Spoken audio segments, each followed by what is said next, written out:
श्री शिवाय नमस्तुभयम। हर हर महादेव। दोस्तों, आप सभी लोग जानते हैं कि 23 जनवरी 2025 यानी गुरुवार को पड़ रही है माघ महीने की 10वीं तिथि। और दोस्तों, यह वह तिथि है जो माघ मास में पड़ने वाली सबसे बड़ी तिथि है, क्योंकि यह गुरुवार के दिन पड़ रही है और इसका बहुत ही बड़ा और विशेष महत्व होता है। पूज्य गुरु जी ने कहा है कि अगर कभी भी मौका लग जाए और माघ महीने की 10वीं तिथि गुरुवार को पड़ जाए तो आप लोगों को 7 चने की दाल वाला उपाय तो अवश्य ही करना चाहिए। इन दोनों का संयोग बहुत ही कम आता है। इसी के साथ में गुरु जी ने अपनी शिव पुराण कथा में बताया है कि इस दिन आपको 7 चने की दाल का उपाय तो आपको अवश्य ही करना चाहिए, क्योंकि ऐसा दिन पूरे साल में सिर्फ एक ही बार आता है। और दोस्तों, आप सभी लोग जानते हो, गुरुवार 10वीं तिथि का अगर सबसे बड़ा कोई उपाय है तो वह 7 चने की दाल वाला उपाय है। तो दोस्तों, इस गुरुवार 10वीं तिथि के दिन आप लोगों को इस 7 चने की दाल वाले उपाय को जरूर करना है। बहुत सारे लोग होंगे जिन लोगों ने इस उपाय को ना किया हो, मतलब पूरा साल निकल गया, उन्होंने किसी भी दिन इस 7 चने की दाल वाले उपाय को ना किया हो। पर दोस्तों, आपके पास एक आखिरी मौका बचा हुआ है जो कि 23 जनवरी के दिन है। तो इस दिन आप लोगों को इस वाले उपाय को जरूर कर लेना है, भले ही आपने पूरे महीने भर इस उपाय को ना किया हो। पर अगर आपने इस माघ महीने के गुरुवार के दिन अगर इस वाले उपाय को कर लिया तो आपको इस उपाय को करने का वह फल मिलेगा जिसकी आपने कभी कल्पना भी नहीं करी होगी। इसीलिए आप लोग इस वाले उपाय को एक बार जरूर कर लेना है, ताकि आप लोगों के हाथ से यह मौका ना जा सके और आपको इस उपाय को करने का फल मिल सके। दोस्तों, ये उपाय पंडित जी ने अपनी अभी की ही श्री शिव महापुराण की कथा में बताया है। जिस उपाय को आज हम आपको बहुत अच्छे से समझाने वाले हैं। इस वीडियो को देखने के बाद इस उपाय को समझने के लिए आपको कोई और वीडियो को देखने की जरूरत नहीं पड़ेगी। तो चलिए दोस्तों, उपाय को शुरू करते हैं। देखिए, यह इस माघ महीने के गुरुवार 10वीं तिथि के दिन यह इतना खास होता है, इतना महत्वपूर्ण होता है। देखा गया है कभी कभी बड़े बड़े पूजा पाठ अनुष्ठान से जो मनोकामना पूर्ण नहीं होते, वह माघ महीने के गुरुवार के दिन एक छोटे से उपाय करने से ही आपकी मनोकामना पूर्ण हो जाती है। और बहुत सारे लोगों ने इस उपाय को किया भी है और उनको इस उपाय को करने का फल भी जरूर मिला है। अगर आप लोग भी इस उपाय को करना चाहते हैं तो आप इस उपाय को पहले अच्छे से समझ लेना, सुन लेना, उसके बाद करना। आपको इस उपाय का फल जरूर मिलेगा। और इस उपाय को कर लेने से आपके घर में चाहे किसी भी प्रकार की दुख और समस्या क्यों ना चल रही हो, आपको उसका कारण भी नहीं पता है कि भाई यह समस्या किस कारण से चल रही है, उसका का कुछ भी कारण हो सकता है, जैसे पितृदोष हो सकता है या किसी भी तरह का मंगल दोष भी हो सकता है। तो इस दिन आप लोगों को यह वाला उपाय कर लेना है। यह एक ऐसा उपाय है जिस उपाय को अगर किसी विशेष दिन पर किया जाए तो भाई उस विशेष दिन का जो है वह तो हमें मिलता ही मिलता है। पर हमने उस दिन पर इस उपाय को किया है तो हमें उससे भी बड़ा फल मिलता है और फल बहुत जल्दी मिलता है। लेकिन उससे पहले आप लोगों को यह जानना आवश्यक है कि आखिर यह उपाय किस समय करना है, किसको करना है और कैसे करना है। तो चलिए हम आगे आपको वीडियो में एक एक करके बता देते हैं। लेकिन उससे पहले अगर आप लोग हमारे चैनल पर पहली बार आए हैं या फिर मेरी आवाज आज पहली बार सुन रहे हैं तो हमारे चैनल को सब्सक्राइब जरूर कर लेना और इस वीडियो को लाइक करके कमेंट बॉक्स में श्री शिवाय नमस्तुभ्यम ओम नमः शिवाय जरूर टाइप कर देना। तो दोस्तों, इस 7 चने की दाल वाले उपाय को हमें इस गुरुवार 10वीं तिथि के दिन कैसे करना है, किसको करना है, किस समय करना है और कहां पर करना है, यह सारे सवालों के जवाब आपको इस वीडियो में मिल जाएंगे। और जो यह वीडियो देखेगा भाई, उसको 7 चने की दाल का उपाय जरूर करना चाहिए, क्योंकि इस दिन एक चावल दाने का भी बहुत ही बड़ा और विशेष महत्व होता है।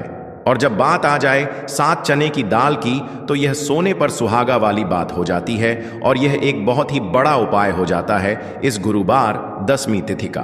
तो अब दोस्तों, इस 7 चने की दाल वाले उपाय को आखिर करना किसको है, सबसे पहले हम लोग वह बात जान लेते हैं। तो देखो, घर की जो बड़ी माताएं बहनें होती हैं, उन माताओं बहनों में से कोई भी एक बड़ी माता बहन इस वाले उपाय को कर सकती है। और दोस्तों, अगर आप चाहें तो अपने घर में से सभी सदस्यों को भी इस उपाय को करवा सकते हैं। अगर किसी व्यक्ति की खुद की कोई मनोकामना है, खुद की कोई दुख और परेशानी है जो कि वह अपने लिए ही करना चाहता है, इस वाले उपाय को तो वह खुद अपने लिए भी कर सकता है। बाकी अगर कोई घर में से ऐसा है जो कि अपने पूरे घर परिवार की सुख और शांति के लिए यह वाला उपाय करना चाहता है, तो भाई वह भी कर सकता है। उसमें भी कोई दिक्कत वाली बात नहीं है। कहने का मतलब यह है कि इस उपाय को हर एक सदस्य भी कर सकता है और पूरे घर परिवार के सदस्य के लिए घर की बड़ी माताओं बहनों में से कोई एक माता बहन भी कर सकती है। माताएं बहनें अगर घर में उपस्थित ना हो या वह यह वाला उपाय ना कर पा रही हो तो फिर घर का कोई बड़ा सदस्य भी इस 7 चने की दाल वाले उपाय को कर सकता है, चाहे फिर वह पुरुष ही क्यों ना हो। उसमें कोई भी दिक्कत वाली बात नहीं है। अब दोस्तों, इस 7 चने की दाल वाले उपाय को हमें करना कहां पर है? हमें इसे शिव जी के मंदिर में जाकर करना है। बहुत सारे लोग प्रश्न करते हैं, हर एक उपाय को करते समय क्या हम इस उपाय को घर पर कर सकते हैं? तो इस वाले उपाय को आप घर पर नहीं कर सकते हो। इस वाले उपाय को करने के लिए आपको शिव जी के मंदिर ही जाना पड़ रहेगा। उसके बाद में दोस्तों, जो अगला प्रश्न निकल कर आता है वह यह आता है इस उपाय को लेकर कि आखिर इस उपाय को हमें किस समय करना है, सुबह के समय करना है कि शाम के समय करना है? तो देखो, इस वाले उपाय को आप लोग सुबह के समय भी कर सकते हो और शाम के समय प्रदोष काल में भी कर सकते हो। अब अगर आप पूछो कि भाई सबसे उत्तम समय कौन सा रहेगा इस 7 चने की दाल वाले उपाय को करने का, तो हम आपसे बस यही कहेंगे कि इस उपाय को आप सुबह के समय करेंगे तो ज्यादा बेहतर होगा। बाकी अगर प्रदोष काल शाम के समय भी करेंगे तो भी अच्छा होगा, उसमें कोई भी दिक्कत वाली बात नहीं है।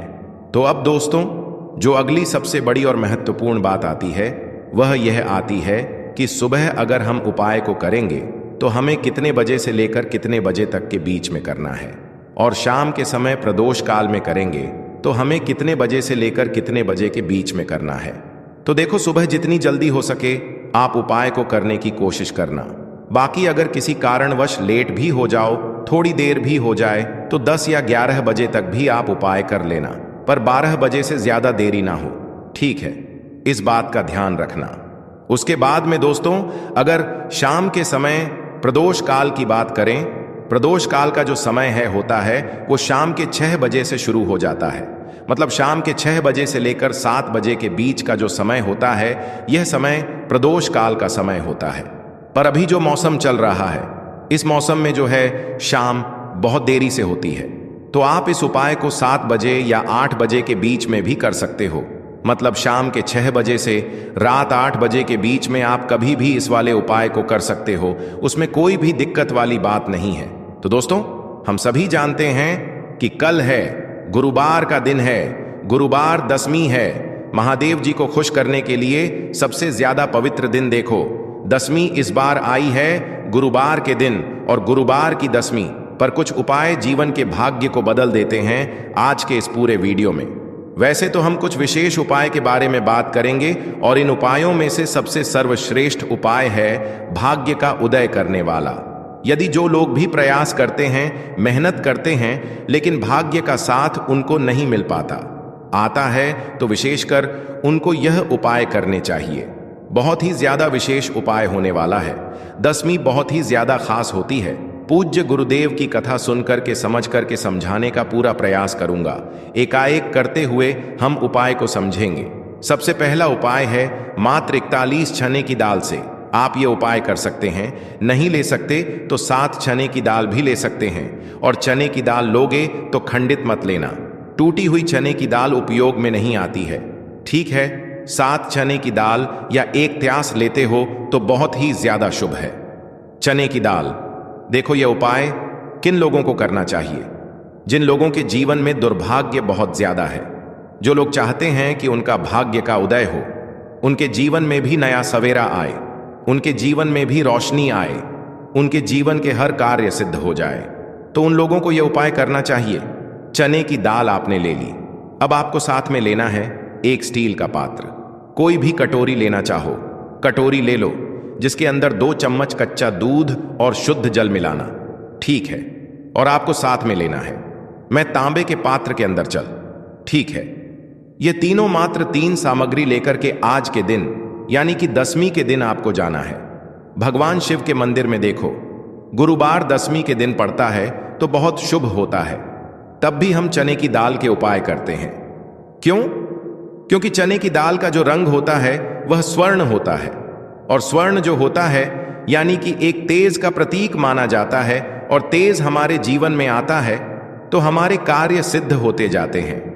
अगर जीवन में उदासी होगी तो कुछ भी कार्य, आप कितना भी कार्य कर लें, आपका कुछ भी नहीं हो सकता।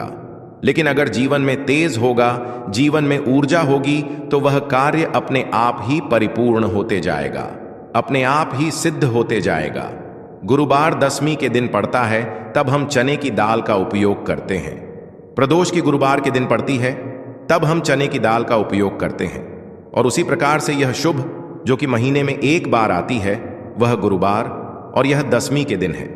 इसीलिए हम आज यह उपाय करेंगे। देखो करना क्या है। चने की दाल, देखो आप क्या करोगे। सबसे पहले जो कच्चा दूध लेकर के आए हो, उसके अंदर एक एक चने की दाल आपको डालना है। बृहस्पति शवर महादेव का स्मरण करते हुए बृहस्पति देव को मजबूत करते हैं। बृहस्पति देव जो होते हैं वह भाग्य का साथ देने वाले होते हैं, जीवन से दुर्भाग्य को दूर करने वाले। जिनकी किस्मत नहीं च भक्ति न, उनको गुरु ग्रह को मजबूत करना होता है, और गुरु ग्रह भगवान शिव की पूजा में रहते हैं, यानी कि शिवलिंग के आसपास रहते हैं शिव जी की पूजा के लिए। देखिए, एक चने की दाल आपको कच्चे दूध वाले पात्र में आपको डाल देनी है, आगे आपको बाद में। अब यह कच्चा दूध जिसके अंदर आपने चने की दाल डाली हुई है, यह आपको भगवान शिव के शिवलिंग पर श्री शिवाय नमस्तुभयम का जाप करते हुए आपके जीवन के दुर्भाग्य दूर हो, जीवन में सौभाग्य की प्राप्ति हो, ऐसी कामना करते हुए आपको पूरा कच्चा दूध आपको अर्पित कर देना है। कच्चे दूध वाले पात्र में अगर चने की दाल रह जाती है तो वह हाथ से निकल करके भगवान शिव के शिव अंग पर आप अर्पित कर सकते हैं। ठीक है, अर्पित कर लिया।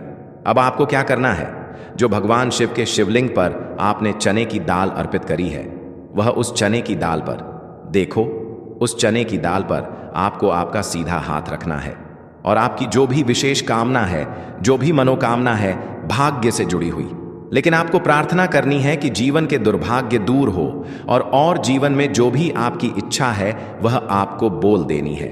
यह कामना करने के बाद हाथ हटाना, और उसका जो के पात्र के अंदर जो जल है वह जल भगवान शिव के शिवलिंग पर आपको श्री शिवाय नमस्तुभयम का जाप करते हुए आपको अर्पित कर देना है। वैसे तो गुरुवार दसवीं का महत्व होता है रात्रि में, यानी कि सूर्यास्त के बाद, क्योंकि गुरुवार दसवीं यानी कि रात्रि में ही, जैसे रात्रि का महत्व रात्रि में होता है, उसी प्रकार से दसवीं का महत्व भी रात्रि में होता है। लेकिन अगर आप रात्रि में नहीं कर पाते, या आपके घर के आसपास करने नहीं देते मंदिर में, तो फिर आप यह उपाय दिन में भी कर सकते हैं। तो यह हो गया पहला उपाय। अब हम बात करते हैं दूसरे विशेष उपाय की। देखिए क्या करना है, मात्र आपको काली मिर्च लेना है, एक साबुत काली मिर्च के साथ सेवन सात काले तिल के दाने और साथ में लेना है तांबे के पात्र के अंदर। जल कैसी भी विपदा हो, कैसी भी परेशानी हो, कैसी भी संकट हो, काली मिर्च के उपाय सावन शिवरात्रि पर आपको करने चाहिए। देखो वैसे तो आपको क्या करना है, ये तीनों सामग्री लेकर के भगवान शिव के मंदिर में जाना है, सीधा हाथ रखना, सीधे हाथ के ऊपर काली मिर्ची रखना, और इसी सीधे हाथ पर आपको काले तिल रखना है। ठीक है, अब आपको क्या करना है, जीवन में आ रही परेशानी कष्ट बाधा को दूर करने के लिए, आपके जीवन की समस्त परेशानियों को दूर करने के लिए, आपके जीवन के समस्त संकटों को दूर करने के लिए आपको प्रार्थना करते हुए महादेव के ऊपर, शिव जी के ऊपर आपको सीधे हाथ से आपको काली मिर्ची और 7 काले तिल के दाने आपको महादेव के शिवलिंग पर अर्पित कर देना है। इस प्रकार से अर्पित करोगे तो जीवन की सारी बाधा, कष्ट, परेशानी, संकट जो है वह सब दूर होते हैं। यह अर्पित कर दिया। उसके बाद जो तांबे के पात्र के अंदर जल है, वह जल भगवान शिव के शिवलिंग पर श्री शिवाय नमस्तुभ्यम के कष्ट बाधा, जो भी कष्ट आ रहा हो, कोई काम आपका अटक रहा हो, कोई काम आपका रुका हुआ हो, तो वह काम परिपूर्ण हो जाए, ऐसी कामना करते हुए आपको यह जल अर्पित करना है। यह हो गया दूसरा उपाय। अब हम बात करते हैं तीसरे विशेष उपाय की। बहुत ही प्यारा सा, यह भी मनोकामना पूर्ति का विशेष उपाय है। माता सुंदरी वाला विशेष उपाय है। इस उपाय के लिए आपको क्या लेना है? गुड़ वाला जल, एक गुड़ का टुकड़ा लेना, उसके अंदर जल भर देना। ठीक है, यह गुड़ वाला जल हो जाएगा। थोड़ा सा ही लेना है, 2-4 बूंद ही लेना, ज्यादा नहीं लेना है। ठीक है, गुड़ वाला जल साथ में लेना है, घी और साथ में लेना है एक बेलपत्र, और उसके साथ में लेना है तांबे के पात्र के अंदर जल। यह चारों सामग्री आपको ले जाना है भगवान शिव के मंदिर में। सुबह से लेकर के रात्रि तक जब आपकी इच्छा हो तब आपकी उपाय कर सकते हैं। देखो, कैसी भी मनोकामना हो, माता अशोक सुंदरी की कृपा से वह मनोकामना आपकी परिपूर्ण हो जाएगी। जो बेलपत्र लेकर आए हो, बेलपत्र में 3 पत्ती होती है, तो ऊपर वाली जो पत्ती है उसमें आपको घी लगाना है। अब ऊपर वाली पत्ती में घी कैसे लगाओगे? आपके सीधे हाथ की सीधी उंगली के पास वाली जो उंगली है, जिसे हम कहते हैं तर्जनी उंगली, तर्जनी उंगली में घी लेना और ऊपर वाली पट्टी में आपको घी लगा लेना है। आ गई इतनी बात समझ में? ठीक है। अब जो गुड़ वाला जल लेकर आए हो, गुड़ वाला जल भी ले सकते हो या लाल चंदन भी ले सकते हो, जो आपके पास अवेलेबल हो वह आप ले सकते हो। लेकिन लाल चंदन लेते हो तो सर्वोत्तम होता है। लाल चंदन लेना आप आपकी चिट्ठी के पास वाली उंगली, जिसे तर्जनी उंगली कहते हैं, तर्जनी उंगली से ही आपको नीचे की दोनों पट्टियां पर चिकनी वाली साइड पर ही आपको लाल चंदन आपको लगा लेना है, या गुड़ वाला जल आपको लगा लेना है। अब यह जो बेलपत्र है इसे उठाना और माता अशोक सुंदरी वाला जो स्थान है वहां पर इसे अर्पित करना। आपकी जो भी मनोकामना है वह बोल करके। अब यहां पर देखो, माता अशोक सुंदरी वाले स्थान पर बेलपत्र कैसे अर्पित करना है। डंडी का हिस्सा महादेव की तरफ होना चाहिए। इस उपाय में यही विशेषता है। देखो, डंडी का हिस्सा शिव जी तरफ होना चाहिए और पत्ती का हिस्सा जलाधारी की तरफ होना चाहिए। इस प्रकार से आपको बेलपत्र अर्पित करना है। और जो में तांबे के पात्र के अंदर जो जल लेकर क्या है, थोड़ा सा जल पत्नी पर, जो पति आपने बेलपत्र अर्पित करना, माता वाले स्थान पर उस पर थोड़ा सा जल अर्पित करना और बाकी शेष जल भगवान शिव के शिवलिंग पर अर्पित करना। जो भी विशेष मनोकामना होगी इस पौष मास का गुरुवार 10वीं पर आपको महादेव से कह देना है। निश्चित तौर पर आपकी मनोकामना परिपूर्ण होगी। तो दोस्तों, ये थे पूज्य गुरुजी द्वारा बताए गए कुछ बहुत ही खास उपाय। अगर आपको जानकारी अच्छी लगी हो तो वीडियो लाइक करिएगा। मिलते हैं फिर एक नए वीडियो के साथ। श्री शिवाय नमस्तु भयम।